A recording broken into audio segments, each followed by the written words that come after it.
ദക്ഷിണ കാശി എന്നറിയപ്പെടുന്ന കൊട്ടിയൂർ ക്ഷേത്രം കലിയുഗത്തിന്റെ ദുഷ്ഫലങ്ങൾ ബാധിക്കാത്ത ഭൂമിയിലെ ഏക സ്ഥലമാണെന്ന് ഇത് കണ്ടെത്തിയത് ഒരു കല്ലിൽ നിന്ന് രക്തം ഒഴുകിയതിന്റെ പേരിലാണ്. കേൾക്കുക. പുരാണ കാലത്ത് ദക്ഷ പ്രജാപതി എന്ന മഹാനായ രാജാവ് ഒരു വലിയ യാഗം നടത്തി. അദ്ദേഹത്തിന്റെ മകളായിരുന്നു സതീദേവി, ഭഗവാൻ ശിവന്റെ പ്രിയ പത്നി. എന്നാൽ ദക്ഷൻ തന്റെ മകളുടെ ഭർത്താവായ മഹാദേവനെ യാഗത്തിലേക്ക് ക്ഷണിച്ചില്ല. അപമാനിതയായ സതീദേവി പിതാവിന്റെ യാഗസ്ഥലത്തെത്തി. എന്നാൽ അവിടെ തന്റെ പ്രിയപതിയായ ശിവനെ അവഹേളിക്കുന്നത് കണ്ട് അവൾക്ക് അത് സഹിക്കാനായില്ല.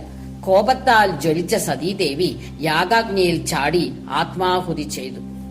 ഇതറിഞ്ഞ ശിവഭഗവാൻ ക്രോധത്താൽ പ്രകമ്പനം കൊണ്ടു. അദ്ദേഹം തന്റെ വീരഭദ്രൻ എന്ന ഗണത്തെ അയച്ച് ദക്ഷയാഗം നശിപ്പിക്കുകയും ദക്ഷനെ വധിക്കുകയും ചെയ്തു. കാലം കടന്നുപോയി. ആ